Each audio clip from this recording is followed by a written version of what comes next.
Welcome to the Golden State Media Concepts College Football Podcast, your ticket to all things college football. Are you looking to get your college football fix? Looking to get the latest news on your favorite school's team? Join us as we talk college football from the national championship to college rivalries to bowl games to the Heisman Trophy to which conference is the best. We've got you covered for the Big Ten, SEC, Big 12, Pac-12, ACC, and everything in between.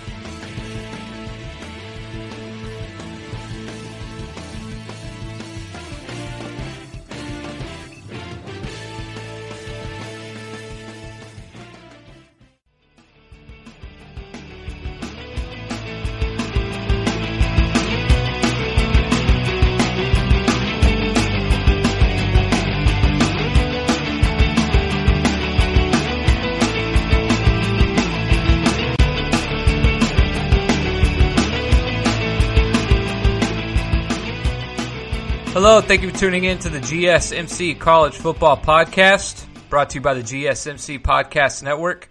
I'm your host, Nick Bowles, and I hope you're having a good day or night, wherever you are and whenever you listen to this. And as usual, we'll start off with some transfer portal news, take a look at some of the new homes for some of the college football players around the nation. And then I wanted to continue the trend that I've done the last few podcasts, and we will look at doing a schedule breakdown for the more notable teams within the Pac-12.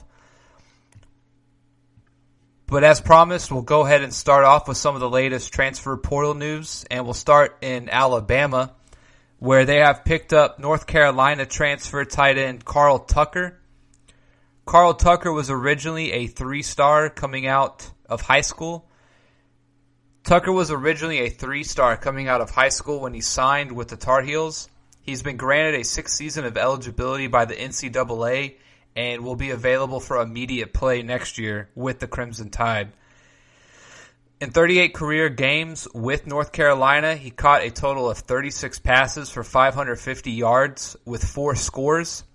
His most productive season came in 2018, where he totaled 16 catches for 265 yards, which is an impressive 16.5-yard average, along with 2 touchdowns as well. He started a total of 20 games for the Tar Heels, and 4 of those came in 2019. Bama has not exactly been dominant at the tight end position, so I'm sure that they welcome any kind of veteran leadership and seasoned play that they can get from another Power 5 player, such as Carl Tucker. So it'll be interesting to see how Saban utilizes him and uses him. Obviously, Saban is known for getting the most out of his players, so I would think that Carl Tucker will definitely be used in some facet of the game and hopefully have some decent production. But since Alabama is obviously more of a power run team, he probably will be utilized more in 2 tight end sets and as a blocking tight end. But it will be interesting to see how he does at Alabama. Obviously, they didn't bring him in to ride the bench or not play, so I expect him to see a decent amount of playing time, or at least to see the field quite often. The next transfer will be Jonathan Jones as he leaves Notre Dame to transfer to Toledo. He will be joining Toledo as a graduate transfer and therefore is available for immediate play. He was a 3-star signee in 2016. He was the number 31 outside linebacker in the country and the number 60 player overall out of the state of Florida. He redshirted as a true freshman, and in the past 3 years he has played a total of 38 games for the Fighting Irish, most of that coming by way of special teams. So we'll see what he can do with his chance down there in Toledo. Obviously, Toledo is probably welcoming of any Power 5 conference player or a big independent such as Notre Dame. The next 2 players that we will look at will both be joining the UCLA Bruins. We'll start with former Maryland and Kent State defensive back Quantrez Knight. Knight originally played for the Maryland Terrapins and then transferred to Kent State in the midst of a scandal when the program fired DJ Durkin. Knight would try to transfer to Kent State in January of last year, and 4 months after that he filed an appeal with the NCAA for a waiver that would have granted him immediate eligibility instead of having to sit out a year, as is the typical rule. To do this, he used a waiver called the depression symptom, which is essentially saying that his chances of playing or his situation were kind of depressed or squandered by things that were outside of his control, And therefore, the reason why he was transferring was because things have changed so much that it's not really his fault. And he would like to go to a program where the player feels that he will be given a fair shot or will be entering a situation that he is more knowledgeable about and knows what is going to happen. Initially, that waiver was denied, but then Knight went ahead and filed an appeal, and that appeal won. So the waiver was ultimately granted. After his time at Kent State, he is going to be heading to UCLA as a graduate transfer and therefore is available for immediate play. During the 2019 season, Knight led Kent State in tackles for loss with 10.5. And in Kent State's first ever bowl win, Knight was actually named the game's defensive MVP. So it looks like Knight's probably going to come on to UCLA and have an immediate impact in their defensive backfield. So Knight will be trying to duplicate that performance for his new team in California.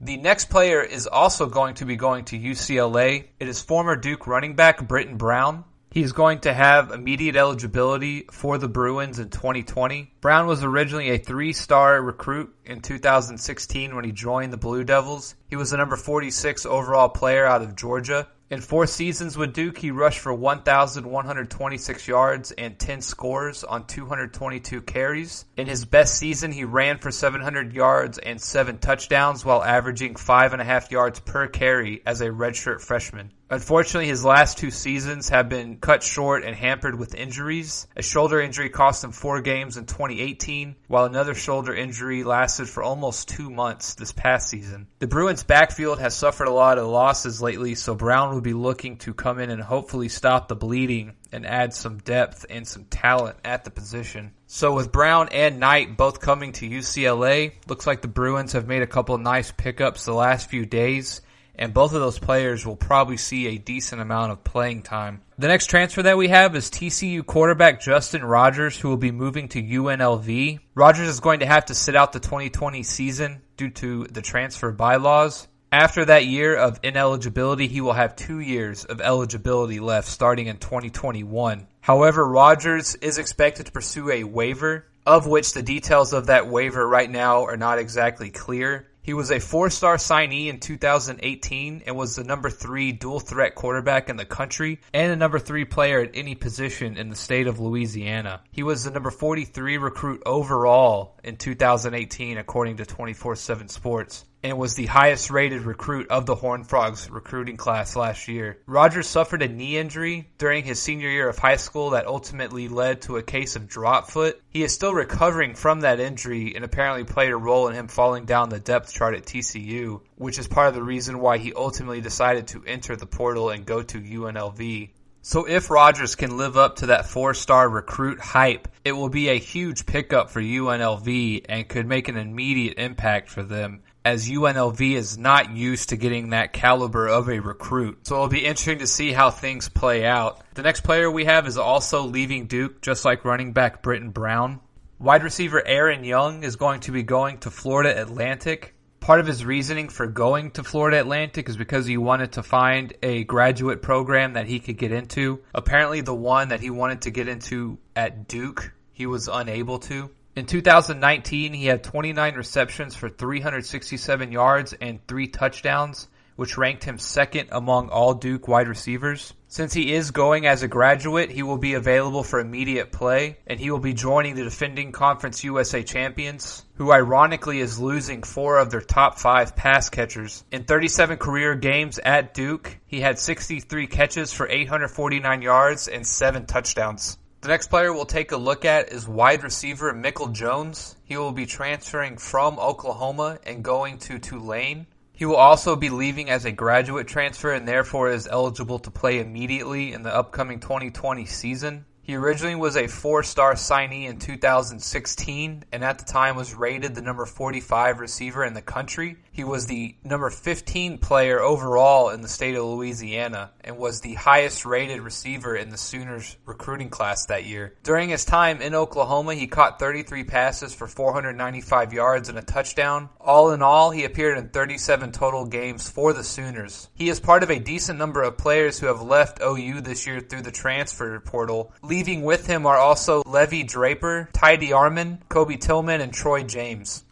The last player we'll take a look at will be Temple quarterback Todd Centeio. I hope I'm saying that right. I think I am. He will be transferring to Colorado State.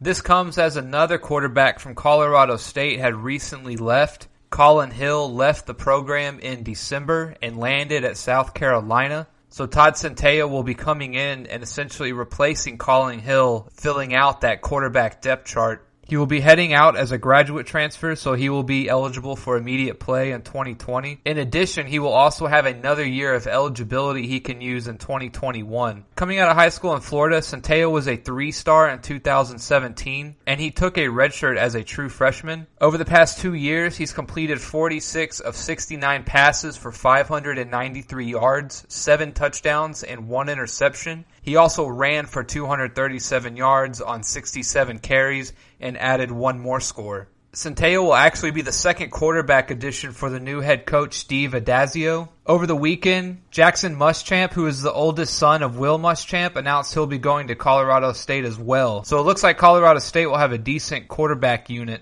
So that's going to wrap up our recent transfer portal moves in the NCAA. When we come back, I'm going to look at one more interesting player note that does not involve the transfer portal or being a recruit. So when we come back, I'll touch on that story as well as some interesting coaching moves that have happened as of late. So stay tuned and we'll be right back.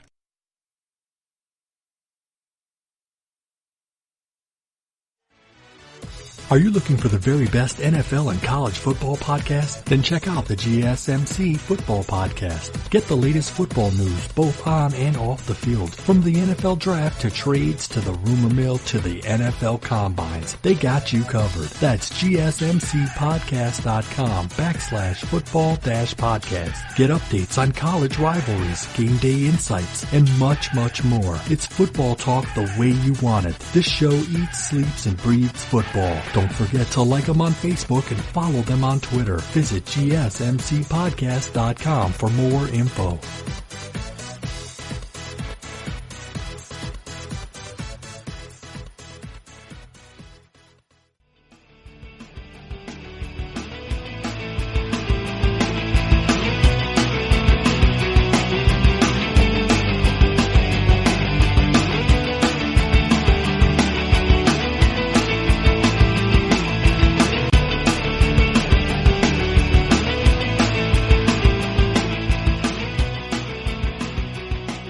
Welcome back to the GSMC College Football Podcast. Last segment, we went over some of the latest transfer portal moves that have gone on in the world of college football. And as I mentioned at the end of the last segment, I wanted to sort of just touch on an interesting player story that's coming out of Clemson.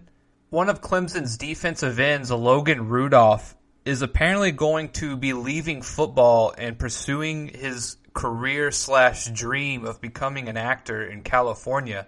And I just thought this was pretty interesting.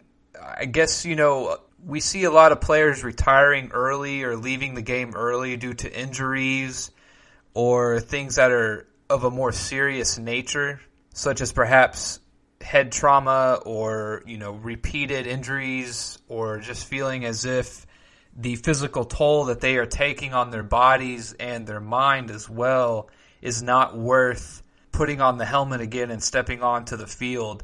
And so I thought this was interesting. A lot of times when players do this, or some might say that you're sort of leaving so much potential and going to chase something that some may see as, quote unquote silly.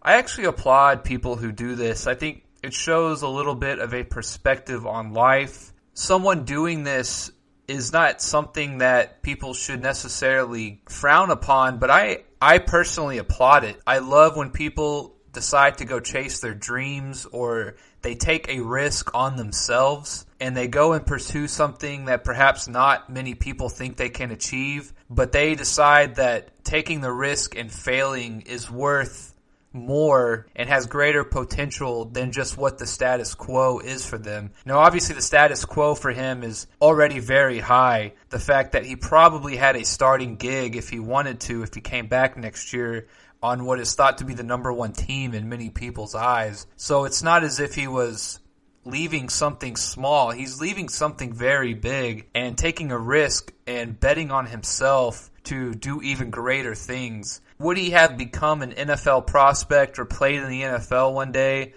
I imagine he probably would have played. I don't know how high of a draft pick he would have been, if drafted at all.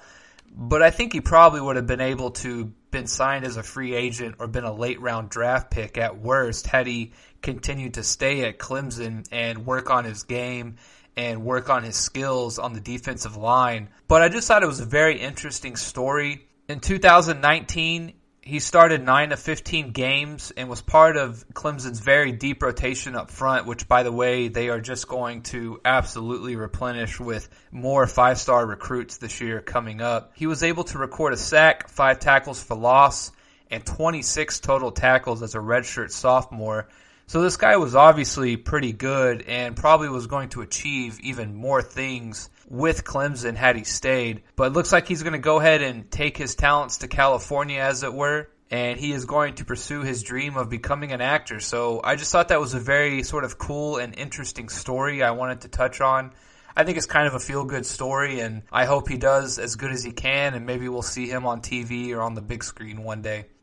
And then I wanted to mention one other news story in terms of coaching. It looks like Texas is going to be losing another coach. Their safety coach, Craig Navarre, is going to be following Todd Orlando to USC. Texas has really lost a lot of coaches and staff this year, mainly because Tom Herman didn't want to bring them all back. So it's not as if everyone is just leaving by mass exodus, but more that it is an overhaul by Tom Herman. But it looks like the safeties coach is going to be following Todd Orlando to USC, and it looks like he's expected to do the same thing with the Trojans, as well as doing some special teams work as well. And so I didn't think this was a big story other than for the fact that Texas has already lost so much staff, or they have decided to let so much of their staff go. So to just lose another one obviously doesn't help. But it looks as if Tom Herman is going to try and revamp that coaching staff and plug in some more guys that I guess fit his scheme and his mentality a little better in terms of what he wants on the field. So that's not exactly a big story, other than the fact that I just sort of wanted to address the overall picture of how much of their coaching staff Texas has lost. And then some other really cool coaching news is that Ed Reed is going to be going back to the University of Miami. He will be joining Miami in an advisory role to head coach Manny Diaz, and it includes oversight of a number of different areas such as recruiting, player evaluation, to operations and strategic planning. And I think this is a great move by Miami. Definitely a program that needs some kind of boost, a program that really needs some kind of kickstart or some kind of excitement around their name to sort of get that momentum rolling again. Because for anyone who follows college football obviously knows about the U, and they obviously remember those days when they were pumping out NFL pros as if it was going out of style.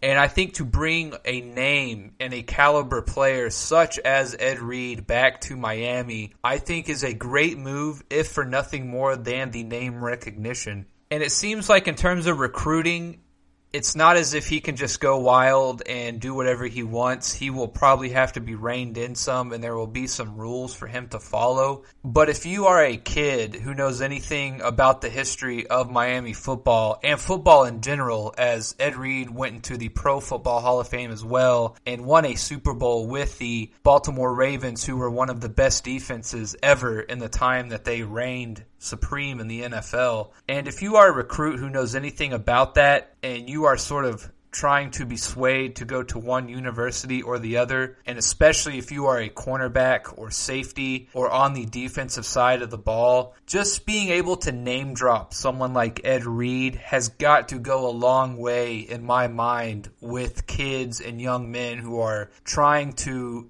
pick a school to go to where they want exposure and where they are trying to take their game to the next level. And so I wanted to just sort of plant that seed for the next segment, because I want to go into some more about how I think this is such a good idea, and also how Deion Sanders has been mentioning that he will be going into coaching next year. Plus the fact that I mentioned last podcast that DeMarco Murray is now the running backs coach at Oklahoma. And I think these are all good moves by these programs and wherever Deion decides to land or go, because obviously there will be some team who takes him on in some sort of role.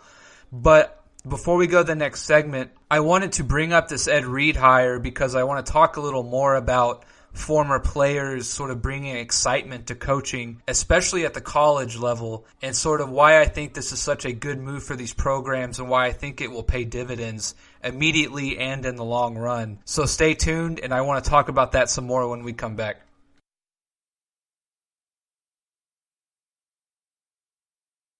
Tired of searching the vast jungle of podcasts? Now listen close and hear this out. There's a podcast network that covers just about everything that you've been searching. Hey! The Golden State Media Concepts Podcast Network is here. Nothing less than a podcast bliss with endless hours of podcast coverage. From news, sports, music, fashion, cooking, entertainment, fantasy, football, and so much more. So stop lurking around and go straight out to the Golden State Media Concepts Podcast Network. Guaranteed to fill that podcast itch. Whatever it may be. Visit us at www.gsmcpodcast.com. Follow us on Facebook and Twitter and download us on iTunes, SoundCloud, and Google Play.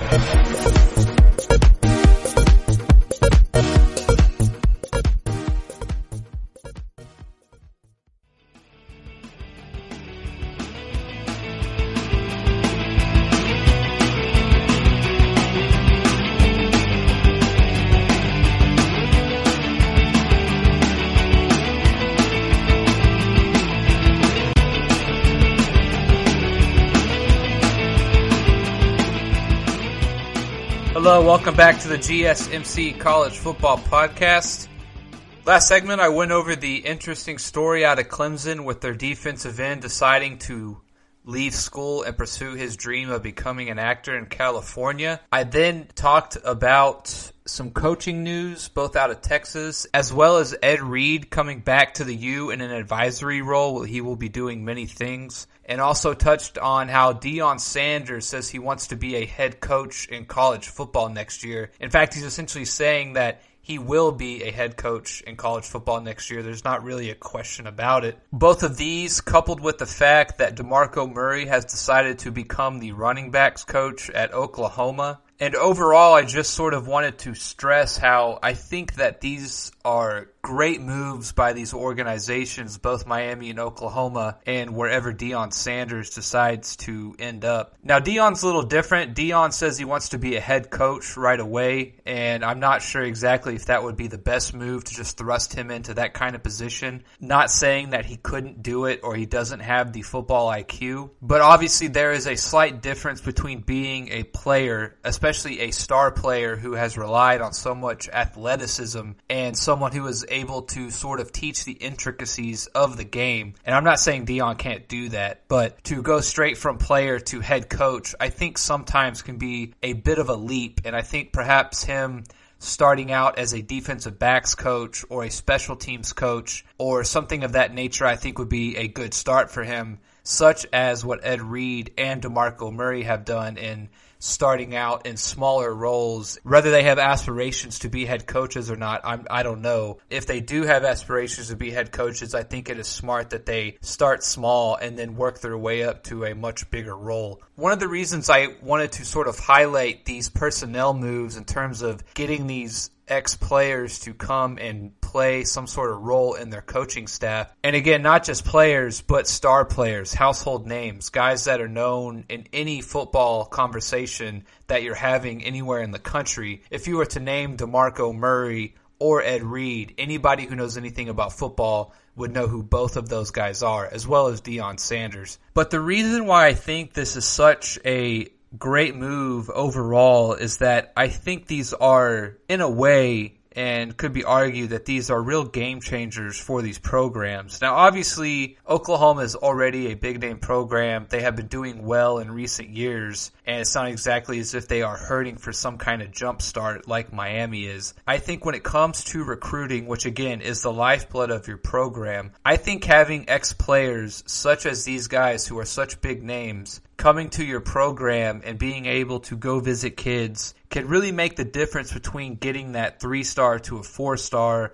or going from a 4-star to a 5-star, or perhaps getting some players that you maybe otherwise don't think you would have gotten. And while they bring their knowledge and they bring their experience and they bring the things that they will be able to teach kids in terms of how to play their respective positions, I really think when it comes to recruiting kids out of high school, this is a very big deal. Now, if you were to add Ed Reed or DeMarco Murray or even Deion Sanders to a coaching staff in the NFL, while yes, I do think it would be cool, quote unquote, or it would make some kind of difference, I think that the difference between what it would mean in the NFL, between what it would mean in the NCAA, are astronomically different. We're talking about 18-year-olds who are coming out of high school and they are sort of still looking up to people for examples. They are still looking up to guys as role models. They are still sort of infatuated, is probably the best word to say, with some of these former players, knowing that they're going to be able to learn from them, interact with them. And ultimately, these are guys and former players who they may feel will help them get that exposure and experience and knowledge they need to take their game to the next level, which for kids who are serious about football coming out of high school, like most players will be who go to programs like Miami and Oklahoma, these kids are trying to get to the next level when they come to these schools. Now, will they all make it? Of course not. Some of them probably within the first year or two will realize that they might have some fun playing football in college, but there's no way that they're going to make it to the NFL. But that's sort of besides the point. When it comes to college football, we are talking about trying to make an impression on kids to get them to come to your school. And whether that is with winning, such as the bigger programs who are able to tell kids that you will be competing for a national championship or a conference championship more than likely, whether it is being able to have a coach walk into your living room who has real weight to his name, or whether it even comes down to something like Oregon having the CEO of Nike buying them cool jerseys.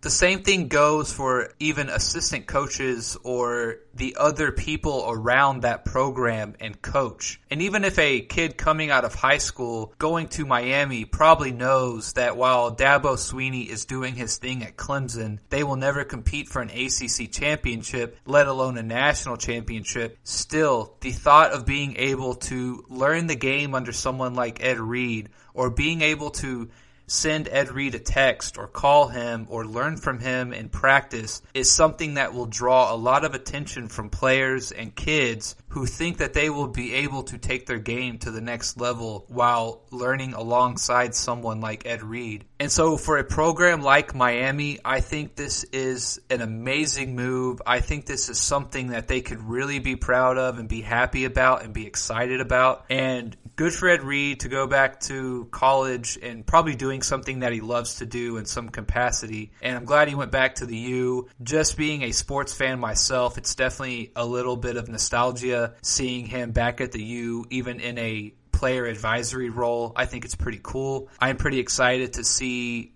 what sort of progress they can make there at Miami. I'm interested to see if they can get a couple big recruits at the safety position or the cornerback position or something of this nature. Because again, being able to name drop someone like Ed Reed is going to be a bigger recruiting tool than being able to name any other sort of advisory coach or player staff evaluator that any other school has. For Miami to be able to tell kids coming out of high school that Ed Reed will be working with you in some sort of capacity is a recruiting tool in and of itself, combined with facilities and the head coach that you have, the success you've had, etc. Being able to name drop people on your coaching staff is sort of another tool in the toolbox for Miami now. And the fact that you are able to say you have someone with such a name brand recognition as Ed Reed is now another tool they can reach in and grab and use to hopefully get that 3-star to become a 4-star. Instead of getting the 4-star, they can get the 5-star. As I said, that's all the difference sometimes it can make to get your program rolling and turned around and going in the right direction in terms of achieving some great things. So I think that's really cool. Me just being a football fan, it's really awesome to see Ed Reed back at the U, and I hope he's able to put that program back on the map, or at least begin to change the culture and get that thing moving in the right direction. That sort of caps off what I wanted to mention about coaching and Ed Reed. And when we come back, I'm going to take a dive into the Pac-12 and look at the more notable teams and break down the schedule that's coming up next year. So stay tuned, and I'll talk about that next.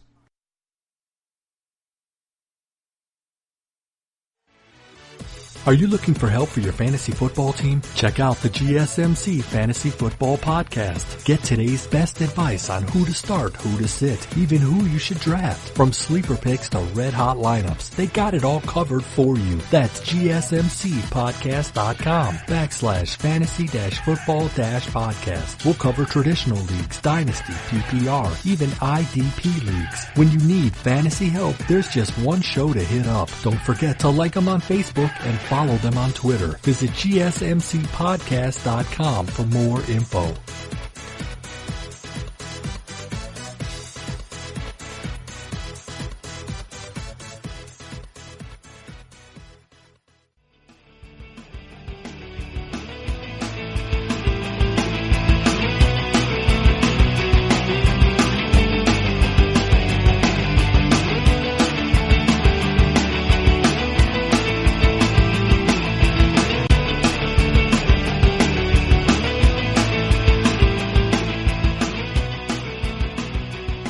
Alright guys, welcome back.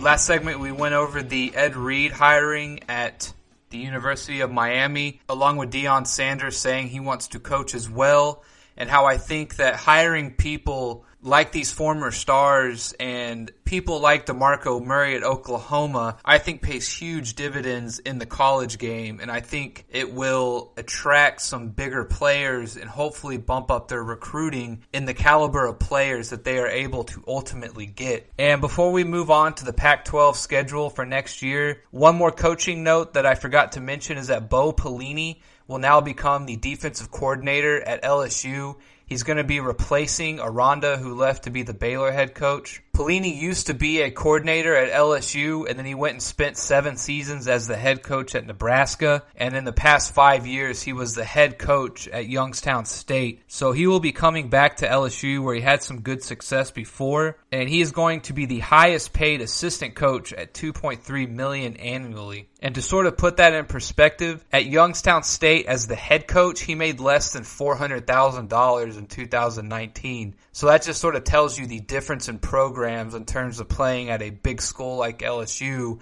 versus a school like Youngstown State. So it'll be interesting to see him back at LSU, and of course we wish him the best, and we'll see how they do on the defensive side of the ball next year. That is a great replacement for LSU. That is quite the addition to add and to use and to have to replace Aranda on that side of the football. In my opinion, they're not missing a beat by having Pelini replace Aranda. Now obviously Aranda has some momentum on his side in terms of what he's done lately compared to Pelini, but just in terms of what they were able to both do at LSU during their tenures there, and the fact that Pelini does have some head coaching experience under his belt now, I think is a great addition for LSU to sort of fill out that coaching staff that they are beginning to lose more and more of as they go and take on other roles at other places.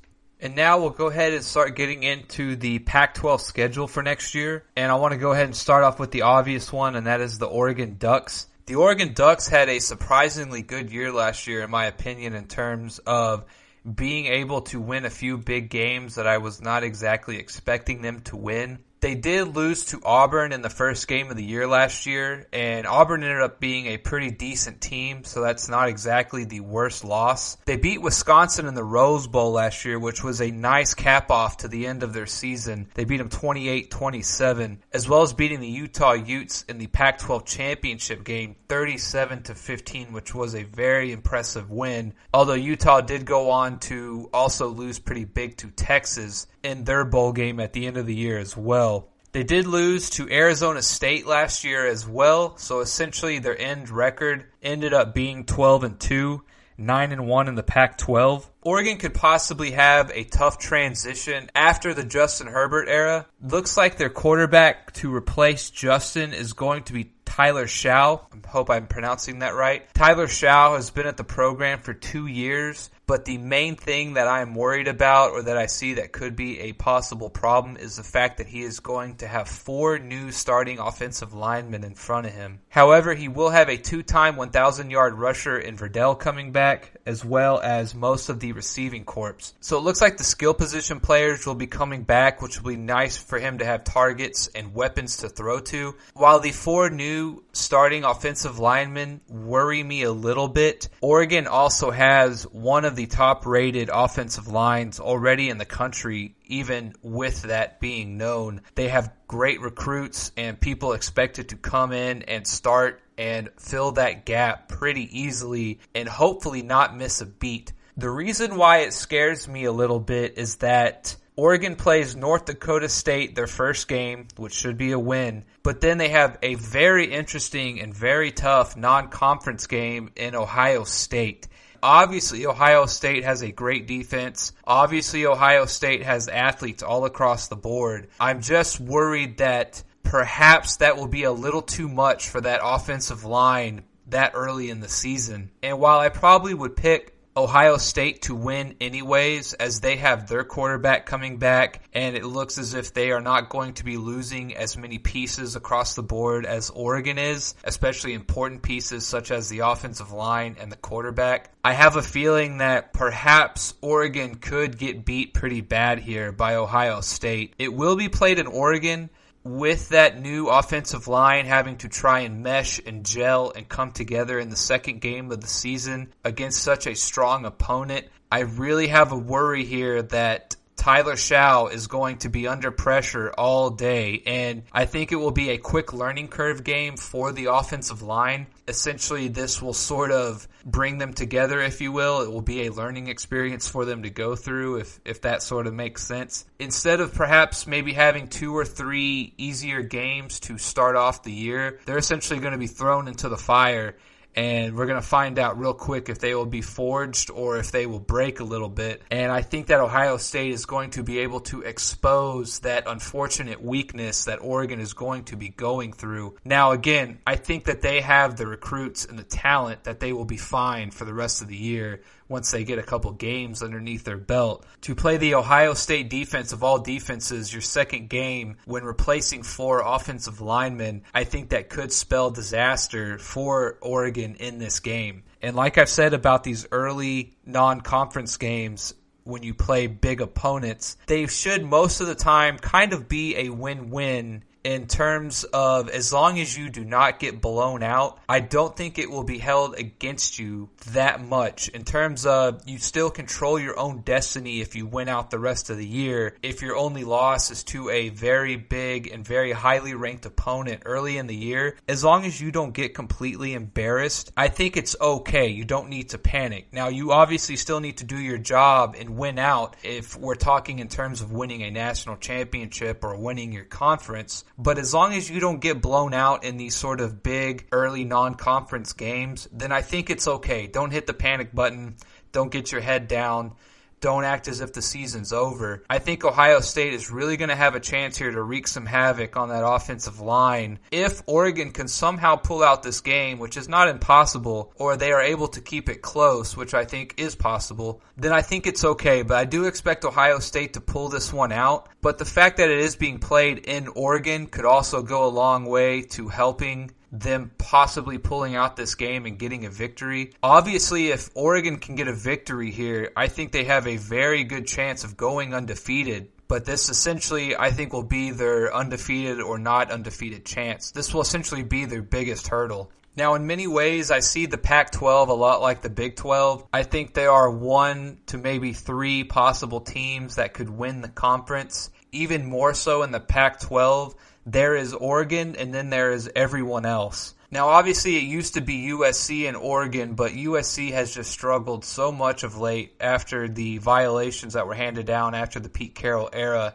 and it's not exactly as if I blame them, but I do expect at some point that USC will return to prominence and they will begin to start getting those recruits and the kids to come back to play for the Trojans. Who knows? Maybe the reason why they were so good for so long is because they were doing some shady things under the table, and maybe now that they have a microscope on them and they're having to play by the rules, perhaps maybe this is a lull that they stay in for quite a while. And if so, then that only helps Oregon. You know, obviously Oregon has the Nike CEO sort of boosting them up and giving them a little bit of help with the sort of donations and things he is able to give to Oregon, but that's still no excuse. To start the season, they have North Dakota State, should be a win. Ohio State, I think that's a close loss for Oregon. Then they play Hawaii, which Hawaii's got a pretty good offense. Now, obviously, I think Oregon has the athletes to beat them, but I think they beat Hawaii. And then they play Colorado, who they crushed 45-3 last year. Then they play Washington Huskies, who they barely beat 35-31. The Washington Huskies are actually probably one of my dark horse teams for, let's just call it, the next 5 years. For some reason, they seem to be getting some very good recruits. They have this Sam Hurd kid who's coming up in a couple years who I'm very excited about. And they just seem to steadily be getting better and better every year. And instead of their average being a below 500 team, Washington is now expected to be above 500, if not a few games above 500 every year, and they seem to be making slight improvements every year. So I really like Washington just sort of as a long bet, if you will, in terms of one of those surprise teams that I think could emerge onto the scene. Then they have a week off after their first 6 games, which I like. Again, I like later bye weeks. I think most people do, and they understand why. Then they play California. California was also 8-5 last year, like the Washington Huskies. California was able to keep it a pretty low-scoring game. Oregon beat them 17-7. Then they have Stanford, who should be a win. Arizona should be a win. And then they play USC November 7th, and they will be playing them in Oregon. And of course, while USC is a very household name and they're a big program and everything, they just have really been struggling lately, and I don't really see them being able to put up much of a fight against Oregon. Now, obviously, a lot of this rides on the new quarterback with Oregon, but from everything I've been able to look up and read, his teammates have complete confidence in him. Justin Herbert said that he's good to go, that he has a good swag, as the kids say, that he's got a good feel to him. He's athletic, apparently, very accurate quarterback, and he's learned the system for 2 years. I'm honestly not expecting that much of a drop-off. Will he be Justin Herbert? Obviously not, or else he would have had the starting job already, but I'm expecting him to come in and be more than serviceable. I think he can win them a game or two if it's put on his shoulders. They will be relying on their athletes a lot. I think the Oregon defense is going to be pretty good next year in terms of being able to get pressure on the quarterback. I really like their defensive line and their defensive front. After USC, they play Arizona State. Arizona State is another sort of dark horse that a lot of people have on their radar, or they can do some pretty good things next year. Obviously, they have Tony Dungy, and that's a big reason why. Again, sort of going back to the Ed Reed analogy, you know, being able to name drop someone like Tony Dungy when you're recruiting, or to have him walk into your living room, is a big advantage and a big deal to a lot of these kids. And they beat Oregon last year 31-28 at home. Now, this year they'll be playing on the road in Oregon, and I expect Oregon to sort of return the favor and win this game. But between having to play USC and Arizona State back-to-back, you could be looking at an upset between one of those two teams. Now, I think Oregon will probably be a touchdown favorite or more going into each of these games, as long as this quarterback, again, pans out to be serviceable and above average and being able to win a few games, which all indications say that he will be. Then they play Washington State, and then they finish out the year with Oregon State. So me personally, I don't think it's too much of a leap to say that they win the Pac-12 next year. I think they have a good chance to go undefeated depending on what happens in that Ohio State game. I think they have a good chance to go to the college football playoff next year. I expect them to go 12-0, 11-1, plus the Pac-12 championship game. That's just a really quick look at Oregon. I don't think I'm really saying too much that's crazy there. I think a lot of people are expecting Oregon to win the Pac-12 next year, so I'm not going to claim to be some kind of guru, but I really think they have a decent chance to go undefeated if they're able to pull off some kind of win there against Ohio State. I think Ohio State will probably be a 3-point favorite or something like that. It'll be a close game. Depending on what happens in that game, I think essentially sets them up for the rest of the year. And I think that game will either sort of be a triumphant win, or I think it will be a learning moment that will sort of bring the team together, especially that offensive line. And I think will sort of set the tone and the attitude for the rest of the year, hopefully, in the fact that they lost to Ohio State, and hopefully they will play as if they have something to prove for the rest of the year. So that's just my quick breakdown of Oregon. When we come back, I want to get into Arizona State, who I think can be a surprise team next year, as well as USC and California and Washington. Those are the teams I want to look at in the Pac-12. So stay tuned and we'll go over those teams as well. Check out the show that's built on the MMA. From the UFC to extreme cage fighting, they got the fights covered. Check out the GSMC MMA podcast. Get the latest news on past or upcoming fights. Join us as we talk to and about some of the biggest names in the MMA, past, present, and future. When it's the fight game, there's just one show to check out. GSMCpodcast.com/MMA-podcast. Don't forget to like them on Facebook and follow them on Twitter. Visit GSMCpodcast.com for more info.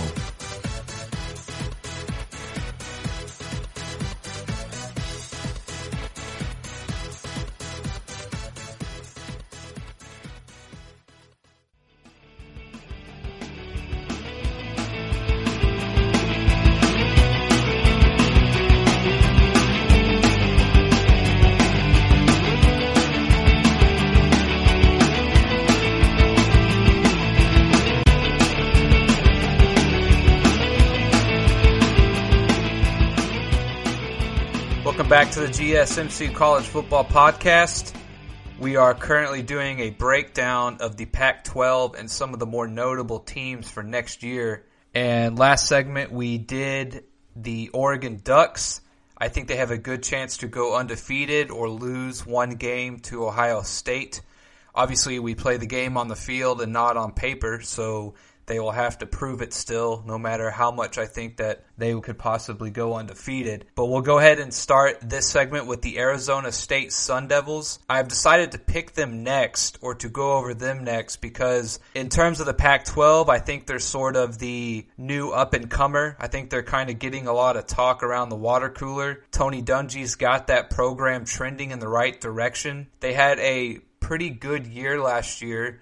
Overall, they went 8-5, which is respectable. Unfortunately, they went 4-5 in the Pac-12, which they need to do a little better at. But I think a lot of people are picking them to possibly challenge for the Pac-12 South title, and therefore, if they can do that, get a shot at the Pac-12 championship. Just looking really quickly over their schedule last year, they beat Michigan State in the third game of the year. That's a very good win. They only beat them 10-7. It's a win nonetheless. Then they beat California, which is an okay win, respectable for Arizona State considering that they are making some big improvements at their program. They lost to Colorado, which is a bad loss. They lost 34-31, so a close loss. They then beat Washington State. They lost to the Utah Utes pretty bad, 21-3. They also lost to the UCLA Bruins, the USC Trojans, and Oregon State.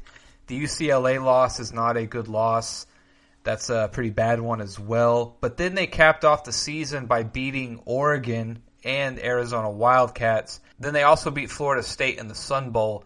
So overall, for Arizona State, it was a good year for that program in terms of football. I think many people expect them to improve a little bit in terms of their Pac-12 record. So let's go ahead and look at their schedule for next year. They play Northern Arizona. That should be a win. Then they play the UNLV Rebels. That should be a win. Then they play BYU, which I don't think is necessarily an easy win or should be chalked up as a win for Arizona State. I actually look for that to be a pretty tough game, a pretty good game. I would like to think that Arizona State gets a win at home against BYU, and hopefully they start out the year 3-0. They then play USC in Los Angeles. I expect USC to win a close game, but again, we've talked about the troubles of USC.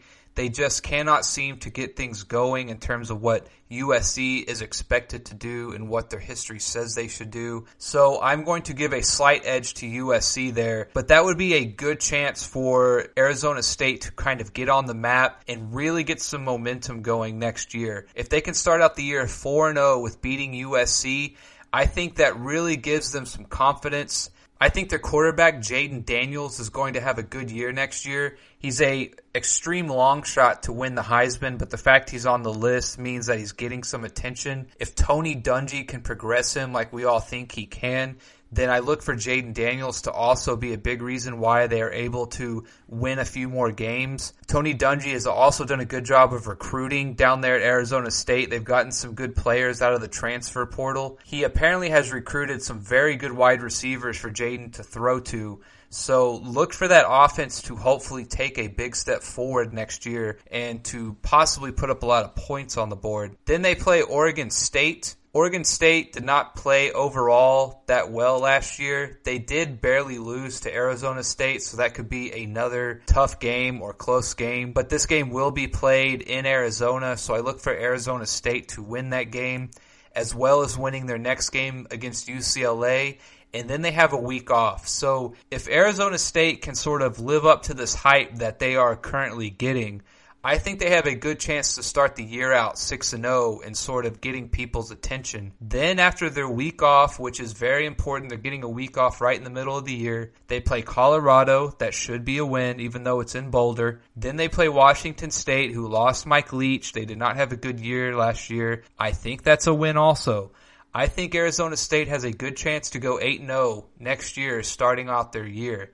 Then they run into sort of the meat of their schedule, which will be at the end of the year. If Tony Dungy can get these guys to improve, if these guys are rolling with some momentum, if Jaden Daniels takes a big step forward and is doing some of the things that many people think he can do, I think it is good for them that they are playing these tough games at the end of the year. I think it gives them a better chance to win one or two instead of losing all of them, or perhaps only winning one. And so after they play Washington State, at which point, let's just for theoretical purposes say they're 8-0, then they play California, Oregon, Utah, and the Arizona Wildcats. Between these four games, if they can go 2-2, which I think is reasonable, I think between California, Arizona, and Utah, I think they can win two of those games. I expect them to lose against Oregon. It'll be in Oregon. I expect Oregon to honestly perhaps beat them by 2 or 3 touchdowns. But between California, Utah, and Arizona, if they can win 2 out of 3 of those games, which I think is more than possible, I think that they have a good chance to beat California and Arizona and possibly lose to Oregon and Utah. You're looking at them going 10-2, which would be an amazing year for Arizona State and really give them a chance to get into that Pac-12 championship game in which they would have a rematch against Oregon more than likely. So Arizona State, I really like their year next year, not just for the hype that they're getting or the fact that Tony Dungy has them going in the right direction, which are all good reasons to like them next year, but their schedule is very favorable. I think a lot of it will have to do with that 4th game of the year against USC. If they win that game, I think they have a very good chance to go 10-2 next year. Get the year rolling off on the right foot, starting out 6-0, 8-0 before they start having to play the meat of their season. And then if they can split those harder games at the end of the year, I think Arizona State's looking at a 10-2 record, maybe 9-3, which would still be a very good year for them if they can go 9-3. That's my quick breakdown of Arizona State. I think a lot of people sort of have them hyped up. They could lose to BYU, USC, and it's possible that they lose those last 4 games of the year. So you also could be looking at a 6-6 year. So It will all be depending on if Tony Dungy can get Jaden Daniels to take a big step forward and turn some of those losses into wins that they had last year. The fact that they have a good chance to get out on a good start will essentially sort of determine the kind of year that they have. If they come out of the blocks and they go 2-2 and they lose to BYU and USC, then, unfortunately, I think you're kind of looking at them maybe still having a good year for Arizona State standards, but not quite living up to the expectations that they're hoping to fulfill. When we come back, we'll take a quick look at California, USC, and Washington. Those are some of the other teams that I'm sort of excited to see play next year. So stay tuned. We'll be right back. This is your ultimate stop for everything sports. The Golden State Media Concepts Sports Podcast. Should I say more? From the NFL, MLB, the NBA to MMA, it's all in here. The Golden State Media Concepts Sports Podcast. Listen now.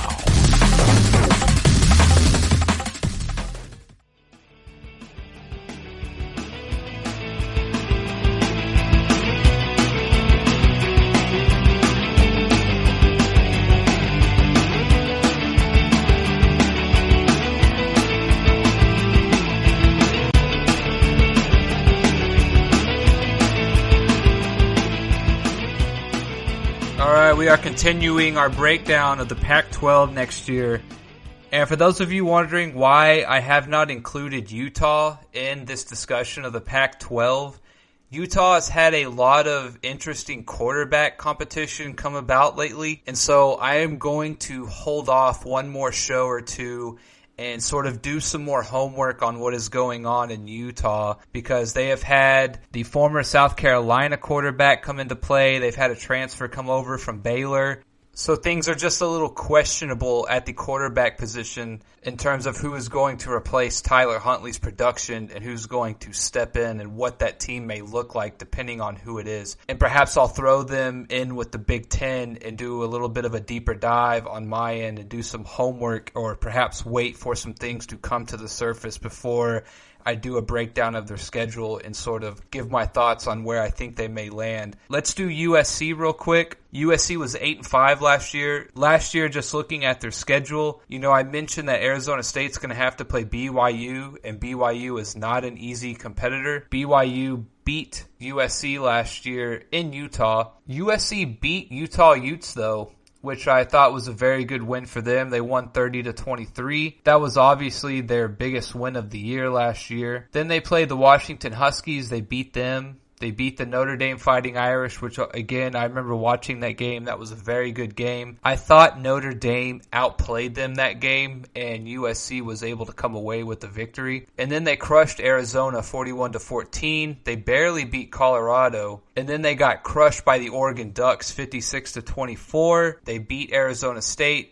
Cal, and UCLA to finish off the year. They got absolutely destroyed in the Holiday Bowl by the Iowa Hawkeyes 49-24. So let's take a quick look at their schedule coming up. They are going to be playing the Alabama Crimson Tide, first game of the year. Well, most people would say, well, that's a loss, that's horrible. I think this is good for USC. USC has nothing to lose at the moment. Do think they lose this game, obviously. They will probably lose by 2 or 3 touchdowns, but I think for them it will be a good early measuring stick. I think it will be a chance for them to sort of have a wake-up call, to sort of understand where they are and where they need to be and sort of what they are shooting for. I think it will be sort of a nice smell the roses moment. I expect them to get run over physically and get dominated, and I'm hoping that that will sort of put a chip on their shoulder for the rest of the year, sort of how I think Oregon may lose to Ohio State, and I think that will sort of put a chip on their shoulder for the rest of the year. Then they play New Mexico. That should be a win. Stanford should be a win. Then they have the game against Arizona State. I think that's sort of a toss-up. I'm thinking at home they can probably pull off a close win, but that is going to be a close game. Then they play the Utah Utes, and with the Utah Utes, I just don't know what to expect right now. I would have to probably give Utah a slight nod simply based on last year. And I do think they will have a decent quarterback step in no matter who it is. So I would think that Utah playing at home probably wins a close one.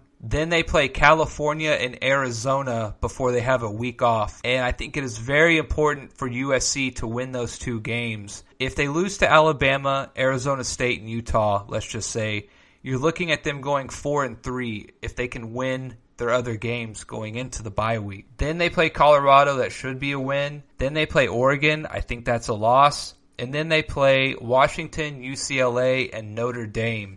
USC has a really tough schedule next year, and you're possibly looking at them going 6-6, depending on how some games shake out, some of the closer ones. I'm pretty confident that USC is not going to have an emergence next year. If I had to put a number on it right now for their record next year, I honestly think they go 6-6, maybe 7-5. So I expect them to possibly take a step back next year in terms of their overall record. I think they lose to Notre Dame. I think they lose to Washington or California, one of those 2 games. They lose to Oregon, they lose to Bama, and they lose to Utah or Arizona State. USC is looking like a 6-6 team next year, so it's pretty obvious that USC is going to continue to struggle. And since we are up against it, I'm actually going to do Washington, Cal, Notre Dame, and the Utah Utes in another segment. Perhaps roll them all into one with the Big Ten in my next episode. So unfortunately, I got to cut it a little short there.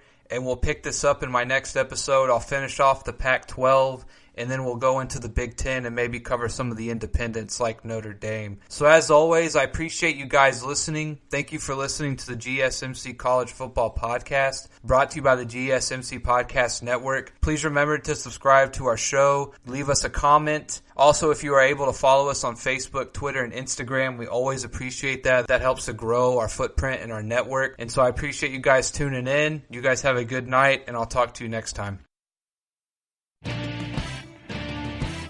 You've been listening to the Golden State Media Concepts College Football Podcast, part of the GSMC Podcast Network. You can find this show and others like it at www.gsmcpodcast.com. Download our podcasts on iTunes, Stitcher, SoundCloud, Google Play, or anywhere you find podcasts. Just type in GSMC to find all of our shows from the GSMC Podcast Network. From football to basketball, baseball to MMA, and even soccer. You can also follow us on Twitter and Facebook. Thank you, and we hope you have enjoyed today's episode of the Golden State Media Concepts College Football Podcast.